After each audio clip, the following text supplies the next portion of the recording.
La meilleure façon de prier. Épisode 4. L'art de communier avec le divin.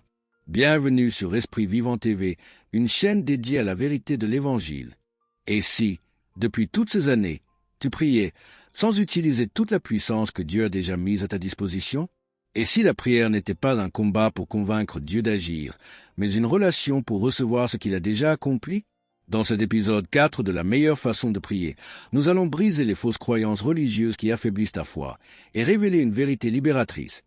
Dieu n'est pas contre toi, il est pour toi. Tu découvriras pourquoi prier comme un mendiant bloque la manifestation et comment prier avec assurance transforme ta relation avec le Père. Prépare-toi à changer ta façon de prier. Parce que lorsque ta compréhension change, ta prière devient puissante, efficace et alignée avec le cœur de Dieu. 1. Apprendre des enseignements de Jésus. Mes amis, si vous voulez transformer votre vie de prière, vous devez arrêter de regarder comment la majorité des gens prient et commencer à regarder comment Jésus a enseigné de prier. La plupart des chrétiens utilisent la prière comme une forme de lamentation ou une tentative de motiver Dieu à faire quelque chose. Mais écoutez-moi bien, Dieu a déjà tout fait. La vraie prière n'est pas de convaincre Dieu de bouger son petit doigt, c'est d'apprendre à recevoir ce qu'il a déjà accompli par sa grâce. Point changer votre approche. Ce n'est pas un combat contre Dieu. Jésus nous a dit dans Matthieu 6, « Votre Père sait de quoi vous avez besoin avant que vous le lui demandiez. » Si vous passez 2 heures à supplier Dieu, vous agissez comme s'il ne savait pas, ou pire, comme s'il s'en moquait. Jésus n'a jamais supplié le Père de guérir les malades. Il savait qu'il était déjà en communion avec lui. La prière, c'est d'abord de la communion, pas une liste de courses ou une séance de plaintes. Entrez dans sa présence pour reconnaître sa bonté, pas pour lui rappeler vos problèmes. B. Utilisez l'autorité qu'il vous a donnée. Regardez comment Jésus priait face aux tempêtes ou aux démons. Il ne disait pas « Oh Dieu, s'il te plaît, arrête ce vent ». Non, il s'adressait directement à la tempête. « Silence, tais-toi ». L'enseignement de Jésus est clair. Après avoir communié avec le Père, nous devons utiliser notre autorité. Dieu vous a donné le pouvoir. Arrêtez de lui demander de faire ce qu'il vous a ordonné de faire. Parlez à votre montagne. Ne parlez pas à Dieu de votre montagne. Parlez à votre montagne de votre Dieu. C'est prier à partir de la victoire, pas pour la victoire. Quand Jésus a enseigné le Notre Père, il a commencé par « Que ton règne vienne, que ta volonté soit faite ». Il établissait le royaume. La religion nous a appris à prier en espérant que Dieu pourrait nous exaucer. Mais Jésus nous enseigne à prier en sachant que c'est déjà fait. La foi, c'est s'approprier dans le monde physique ce que Dieu a déjà libéré dans le monde spirituel. Si vous ne croyez pas que vous l'avez reçu au moment où vous priez, alors vous ne le verrez pas se manifester. En résumé, simplifiez votre prière. Passez du temps à l'aimer, à le remercier pour sa grâce, puis levez-vous et commandez aux circonstances de s'aligner sur sa parole. C'est ainsi que Jésus a marché, et c'est ainsi qu'il veut que vous marchiez. Tout au long de cette semaine, j'ai abordé un thème essentiel, une manière plus juste de prier. Cette réflexion est née d'un constat simple mais préoccupant. La plupart des croyants savent qu'ils doivent prier, qu'ils sont appelés à parler à Dieu et à entretenir avec lui une relation vivante. Pourtant, malgré cette pratique répandue, force est de reconnaître que beaucoup ne vivent pas une prière réellement fructueuse. Les Écritures affirment pourtant avec clarté « Demandez et vous recevrez. Cherchez et vous trouverez. Frappez et l'on vous ouvrira. » Matthieu 7, verset 7. Elle déclare également que lorsque nous demandons selon la volonté de Dieu, il nous écoute et que cette écoute est la garantie de l'accomplissement de ce que nous lui présentons. 1 Jean 5, versets 14 à 15. Or, pour beaucoup, ces promesses demeurent théoriques, éloignées de leur expérience quotidienne. Dès lors, une question s'impose. Si notre manière de prier ne produit pas les fruits annoncés, ne devrions-nous pas envisager d'apprendre autrement? Cette réflexion n'est ni une condamnation ni une prétention à détenir une méthode exclusive. Elle procède d'un cheminement personnel, nourri par l'expérience, l'épreuve et la transformation progressive de la compréhension spirituelle. Il est certain que remettre en question des habitudes profondément ancrées peut susciter de la résistance. Les traditions familiales, culturelles ou ecclésiales sont souvent tenues pour intouchables. Pourtant, Jésus lui-même n'a pas hésité à confronter les conceptions religieuses de son temps, rappelant que des traditions humaines peuvent parfois neutraliser la puissance de la parole de Dieu. Marc 7, verset 13. Avant de redécouvrir ce qu'est véritablement la prière, il est parfois nécessaire de désapprendre ce qui en entrave la profondeur. C'est dans cet esprit que nous avons médité l'enseignement de Jésus dans Matthieu 6, versets 5 à 8. Puis, au verset 9, il commence à montrer comment prier. Ce passage, souvent appelé la prière du Seigneur, est moins une formule à réciter qu'un modèle, une orientation intérieure sur la manière de s'approcher de Dieu. D'ailleurs, cette prière ne mentionne pas le nom de Jésus, alors même qu'il enseignera plus tard que toute prière dans la Nouvelle Alliance trouve son fondement en son nom. Il s'agit donc avant tout d'un cadre, d'une attitude du cœur. 2. Relation vivante ou formalisme religieux. Laissez-moi vous poser une question. Votre temps de prière vous donne-t-il l'impression d'avoir passé un moment avec votre meilleur ami ou avez-vous simplement l'impression d'avoir coché une case sur votre liste de devoirs religieux? Écoutez, la religion est l'une des choses les plus destructrices qui soit pour votre vie spirituelle. Elle a transformé la prière, qui est censée être une connexion de cœur à cœur avec votre Père Céleste, en une corvée aride, un rituel mécanique où vous répétez des formules en espérant que Dieu finira par vous remarquer. Le formalisme religieux, c'est de l'hypocrisie. Jésus a été très clair là-dessus. Il a dit, « Quand vous priez, ne soyez pas comme les hypocrites qui aiment faire de longues prières pour être vus des hommes. » Le formalisme se soucie de la forme, des mots compliqués, du ton de la voix et du temps passé à genoux. Il vous fait croire que si vous priez 1 heure par jour, Dieu vous doit quelque chose. C'est faux. C'est de la manipulation, pas de la foi.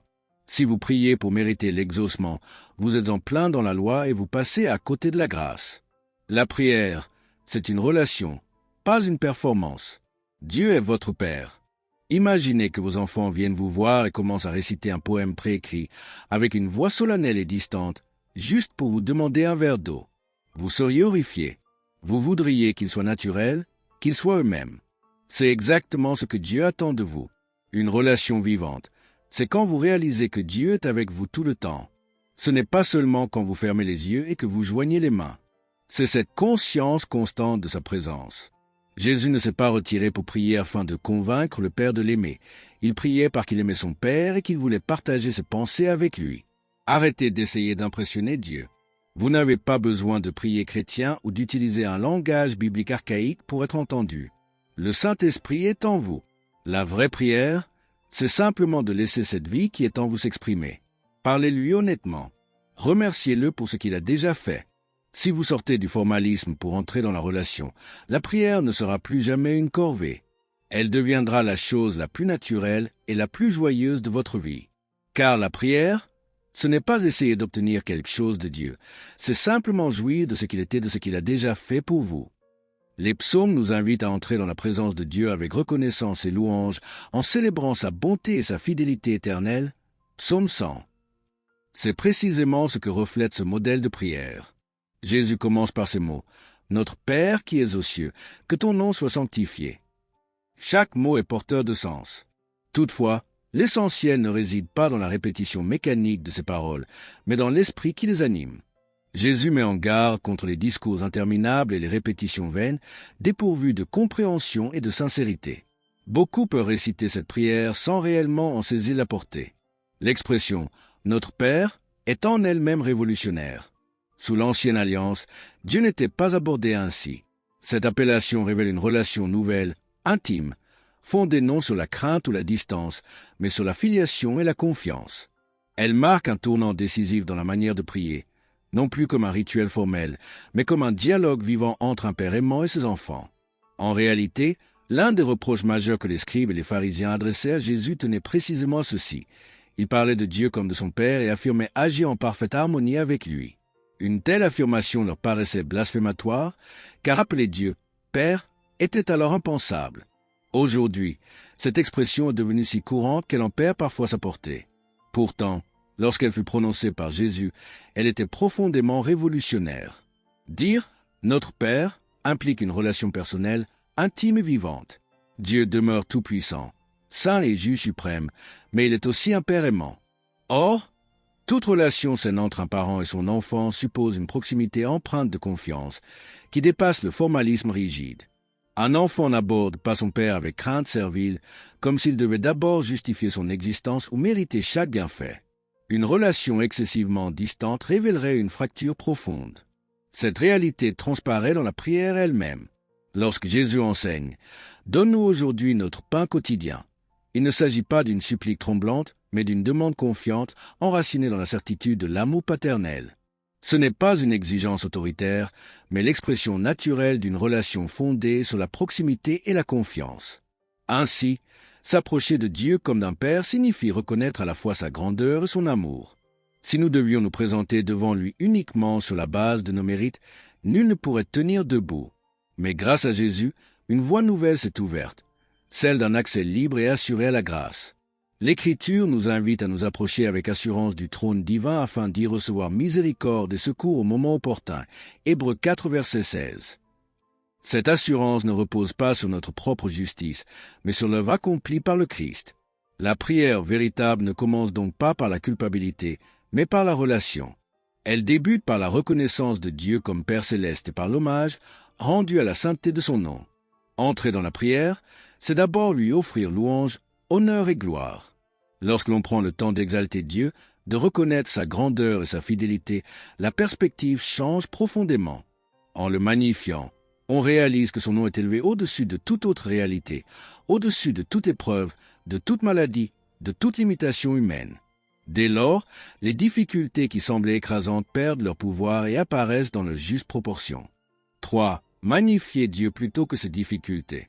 Si vous voulez voir un changement radical dans vos résultats, vous devez comprendre ceci. Ce sur quoi vous vous focalisez, c'est ce qui devient grand à vos yeux. La plupart des chrétiens passent 90% de leur temps de prière à décrire leurs problèmes à Dieu.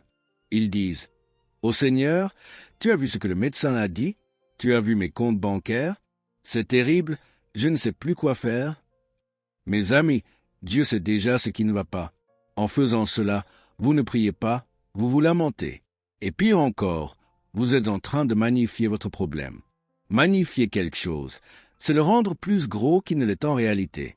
Quand vous passez tout votre temps à parler de votre maladie ou de vos dettes, vous rendez ces choses plus grandes que votre foi, plus grandes que les promesses de Dieu dans votre esprit. Changez votre perspective. Prier de la meilleure façon, c'est faire exactement l'inverse. C'est prendre le temps de dire à quel point Dieu est grand. Regardez ce que dit la Bible. Magnifiez l'Éternel avec moi. Psaume 34, verset 3. Dieu ne change pas de taille, mais sa grandeur augmente dans votre conscience. Quand vous commencez à dire « Père, je te loue parce que tu es mon Jireh, celui qui pourvoit. Je te magnifie parce que par les meurtrissures de Jésus, j'ai déjà été guéri. Tu es plus grand que ce diagnostic. Tu es plus puissant que cette crise économique. Savez-vous ce qui se passe? Votre problème commence à rétrécir jusqu'à devenir insignifiant par rapport à la puissance de Dieu qui est en vous. L'adoration est une arme. L'enseignement de Jésus sur la prière commence par « Notre Père qui es aux cieux, que ton nom soit sanctifié ». Il n'a pas commencé par la liste des besoins. Il a commencé par placer Dieu au-dessus de tout. Arrêtez de parler à Dieu de votre montagne. Parlez à votre montagne de votre Dieu. Si vous passez votre temps à regarder la tempête, vous allez couler comme Pierre. Mais si vous fixez vos yeux sur Jésus et que vous célébrez sa victoire avant même de voir le changement, vous marcherez sur les eaux. Ne donnez plus de publicité au diable dans vos prières. Cessez d'analyser vos difficultés sous toutes les coutures. Commencez à méditer sur la bonté de Dieu, sur ses promesses et sur l'œuvre accomplie à la croix. Magnifiez sa capacité à vous délivrer, et je vous garantis que vos difficultés perdront leur emprise sur vous. Beaucoup s'approchent de Dieu uniquement pour exposer leurs problèmes, sans s'arrêter pour contempler sa grandeur. Ils parlent longuement de leurs souffrances, de leurs manques et de leurs craintes, donnant ainsi plus d'importance à leurs épreuves qu'à celui qui peut les transformer. Pourtant, la vie spirituelle s'épanouit lorsque Dieu est exalté. Le louer, c'est se souvenir de ce qu'il a déjà accompli, reconnaître sa fidélité à travers l'histoire, méditer ses œuvres relatées dans les Écritures. Même lorsque l'expérience personnelle semble limitée, la parole de Dieu demeure une source inépuisable de reconnaissance et d'espérance. Entrer dans la prière avec reconnaissance et louange ouvre le cœur à une vision renouvelée. En glorifiant Dieu, en célébrant sa paternité et l'accès qu'il nous a donné par la réconciliation, l'âme se dispose à accueillir sa volonté. C'est alors que la prière peut se poursuivre naturellement, que ton règne vienne, que ta volonté soit faite sur la terre comme au ciel. Cette demande exprime le désir que la réalité céleste se manifeste ici-bas, dans chaque dimension de la vie. Les relations, les besoins matériels, la guérison, les choix quotidiens. Ainsi, la prière devient non seulement un cri de détresse, mais une participation confiante à l'œuvre de Dieu dans le monde. Cette prière peut s'étendre bien au-delà de la sphère personnelle. Elle peut être portée pour une nation, une famille, un milieu professionnel. Il est légitime et même essentiel de croire et de demander que la volonté de Dieu s'accomplisse sur la terre comme elle l'est dans le ciel. L'Écriture rappelle que le Christ s'est donné pour nos fautes afin de nous délivrer du monde mauvais présent, et non seulement de celui à venir, Galates 1, verset 4. Or, une grande part de la pensée chrétienne s'est concentrée presque exclusivement sur l'espérance future, reléguant les fruits du salut à l'au-delà. Beaucoup vivent ainsi dans une attente résignée, convaincus que la véritable vie spirituelle ne commencera qu'après cette existence. Pourtant, Jésus nous a enseigné à prier afin que la volonté de Dieu se manifeste dès maintenant, ici-bas. La délivrance n'est pas nécessaire au ciel, où il n'y aura ni souffrance, ni larmes, ni douleur. C'est sur cette terre, au cœur de nos réalités présentes, que nous sommes appelés à voir l'action de Dieu se déployer. Nombreux sont ceux qui aiment sincèrement Dieu, mais qui ont été conduits à croire que le salut ne produit aucun effet concret avant l'entrée dans l'éternité.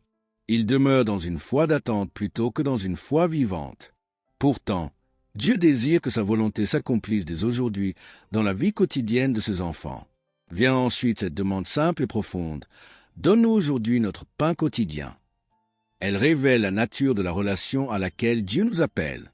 Lorsqu'un enfant mendie auprès de ses parents, s'excusant d'exister ou implorant comme s'il n'avait aucun droit à l'amour, cela trahit une relation blessée. À l'inverse, une demande confiante, empreinte d'humilité mais libérée de la peur, manifeste une relation saine. Il ne s'agit ni d'arrogance ni d'exigence autoritaire. L'enfant reconnaît qu'il dépend de ses parents, mais il s'approche sans crainte, convaincu d'être aimé. De même, dans la prière, il ne s'agit pas de supplier Dieu comme s'il fallait le convaincre ou le fléchir par des actes de pénitence. Il s'agit de s'approcher de lui avec la confiance d'un enfant, recevant ce que le Père a déjà rendu accessible par grâce. La prière devient alors une proclamation confiante, reconnaissance pour la guérison reçue, pour les besoins pourvus, pour les bénédictions spirituelles accordées. Il ne s'agit pas de forcer Dieu à agir, mais d'accueillir ce qu'il a déjà offert. 4. S'approcher de Dieu comme un enfant, non comme un mendiant. L'une des plus grandes tragédies dans le corps de Christ aujourd'hui, c'est que la plupart des croyants s'approchent du trône de Dieu avec une mentalité de mendiant. Ils arrivent la tête baissée, en disant « Ô Seigneur, je ne suis qu'un pauvre pécheur, je ne mérite rien, mais s'il te plaît, jette-moi une petite miette de ta table. » Écoutez-moi bien. Cette attitude peut paraître humble aux yeux de la religion, mais c'est une insulte à ce que Jésus a fait à la croix. Vous n'êtes pas un étranger, vous êtes un héritier. Jésus nous a enseigné à dire « Notre Père ». Il n'a pas dit de commencer par « Au souverain lointain et redoutable ». Un enfant ne mendie pas auprès de ses parents pour avoir à manger. Il s'attend simplement à ce que ses besoins soient comblés par qui sait qui il est dans la maison. Quand vous vous approchez de Dieu comme un mendiant, vous y est votre identité de fils ou de fille. Un mendiant n'a aucun droit, il espère seulement une faveur imméritée basée sur la pitié. Mais un enfant de Dieu s'approche avec assurance. Non pas parce qu'il est parfait, mais parce qu'il sait que son Père l'aime et qu'il a déjà tout mis à sa disposition. La différence entre supplier et recevoir. Le mendiant supplie pour obtenir quelque chose qu'il ne possède pas. L'enfant, lui, vient pour recevoir ce qui lui appartient déjà par héritage. Si je dis à mon fils, « Tout ce qui est à moi est à toi », et qu'il passe 3 heures à me supplier de lui donner un morceau de pain, je serais attristé. Je lui dirais, « Arrête de supplier et sers-toi, c'est déjà à toi. » C'est exactement ce que Dieu nous dit. La Bible déclare que nous sommes héritiers de Dieu et co-héritiers avec Christ. Si vous êtes en Christ, vous avez un droit légal à la guérison, à la provision et à la paix. Changez votre langage. Arrêtez d'utiliser ce langage de misérable ver de terre. Dieu ne vous voit pas ainsi. Il vous voit à travers Jésus. Le mendiant dit, « S'il te plaît, fais-le. » L'enfant dit, « Merci Père, parce que tu l'as déjà fait. » La prochaine fois que vous prierez, ne venez pas pour essayer de convaincre Dieu de vous donner quelque chose. Venez comme un petit enfant qui court dans les bras de son papa, sachant qu'il est aimé et que tout ce dont il a besoin est déjà préparé sur la table. C'est cette confiance enfantine qui libère la puissance de Dieu dans votre vie. Cette manière de prier va à l'encontre de ce que beaucoup ont appris. Nombreux sont ceux qui se présentent devant Dieu comme des mendiants, plutôt que comme des enfants aimés, héritiers de ce qui leur a été donné par amour. Cette posture n'est pas condamnable, elle est souvent le fruit d'une compréhension incomplète. Elle a d'ailleurs été celle de beaucoup à un moment de leur cheminement. Il arrive que des convictions sincères, mais mal éclairées, conduisent à des difficultés réelles. Animé par le désir de bien faire, on peut parfois confondre confiance en Dieu et refus de toute responsabilité humaine. Cette confusion peut engendrer des épreuves inutiles, non par manque d'amour divin, mais par manque de compréhension. Dans ces moments de détresse, la prière est souvent marquée par l'angoisse et l'incompréhension. On se demande où se situe l'erreur, pourquoi la provision semble absente. Et pourtant, c'est souvent dans ces instants que Dieu rappelle une vérité essentielle. Il n'est pas distant, ni indifférent, ni réticent à donner. Il prend plaisir à bénir ses enfants. L'Écriture affirme « N'aie pas peur, petit troupeau, car votre Père a trouvé bon de vous donner le royaume. » Luc 12, verset 32. Cette parole renverse l'image d'un Dieu fermé ou inaccessible. Elle révèle un Père généreux dont la volonté n'est pas de retenir, mais de donner. Lorsque cette révélation s'impose au cœur, la perspective change. Dieu n'est plus perçu comme l'obstacle, mais comme la source. La prière cesse d'être un combat pour obtenir et devient un acte de confiance pour recevoir. La foi ne consiste plus à arracher une bénédiction, mais à reconnaître que la provision a déjà été préparée. C'est ainsi que la relation se restaure, non dans la peur ou la supplication, mais dans la confiance filiale. Et c'est dans cette posture que la prière retrouve sa force, sa paix et sa fécondité. Un jour, un homme nous a invités à passer chez lui. Sur le moment, je me suis dit, « Gloire à Dieu, c'est ainsi que nous allons manger. » Nous sommes donc allés lui rendre visite après l'église et nous avons discuté pendant une 30aine de minutes. Puis, comme rien de particulier ne se passait, nous avons décidé de partir. C'est alors qu'il est revenu avec une grande boîte en carton, remplie de poissons qu'il avait pêchés. Il nous a expliqué qu'il en avait plus qu'il ne pouvait en manger. Il nous les a donnés, ainsi que des légumes pour les accompagner. Ma femme et moi sommes rentrés chez nous en courant. Elle s'est mise à cuisiner, et juste avant minuit. Ce jour-là, nous avons enfin mangé. Le lendemain, qui était mon anniversaire, une femme est venue nous voir et m'a offert une autre grande boîte en carton, cette fois remplie de steaks. En un instant, nous sommes passés d'un repas très simple à une abondance qui a duré plus d'un mois. Tout cela s'est produit parce que Dieu m'avait parlé et m'avait révélé une vérité essentielle. Il désire pourvoir à nos besoins encore plus que nous-mêmes ne le désirons. Pourtant, beaucoup de personnes prient en pensant, au fond d'elles, que Dieu est contre elles, qu'il est distant, voire hostile. Elles s'approchent de lui comme des mendiants, suppliant, « Ô Dieu, s'il te plaît, donne-moi ce dont j'ai besoin. » La vérité, c'est que Dieu veut te bénir plus que tu ne veux être béni. En réalité, il a déjà agi. La Bible affirme que nous avons déjà été bénis de toute bénédiction spirituelle. Dieu a fait sa part, il a déjà ordonné la bénédiction sur ta vie. Ce que nous devons changer, c'est notre posture. Nous devons cesser de nous approcher de Dieu comme si nous craignions qu'il nous laisse manquer, souffrir ou échouer. Cette attitude n'est pas de la foi, et elle ne lui est pas agréable. Elle donne l'impression que nous pensons devoir convaincre Dieu d'agir, comme si, sans nos prières insistantes, il ne ferait rien. C'est une vision totalement erronée. Jésus nous enseigne à voir Dieu comme un Père aimant. Nous devons le glorifier, reconnaître sa grandeur et prier pour que sa volonté s'accomplisse sur la terre comme au ciel. Nous pouvons nous approcher de lui avec assurance et dire « Donne-nous aujourd'hui notre pain quotidien », non pas par arrogance ou par exigence, mais parce que nous savons qu'il nous aime et que nous recevons simplement ce qu'il a déjà prévu pour nous. La prière authentique n'est pas une lutte pour forcer Dieu à agir. C'est une relation de confiance fondée sur l'amour, la foi et la reconnaissance de ce qu'il a déjà accompli. Lorsque nous cessons de mendier et que nous commençons à recevoir par la foi, notre relation avec Dieu change et notre vie aussi. Dieu n'est pas réticent à te bénir.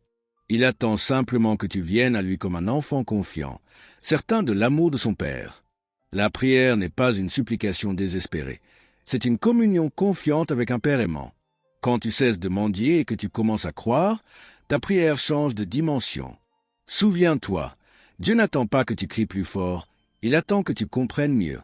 Tout a déjà été pourvu, tout a déjà été préparé.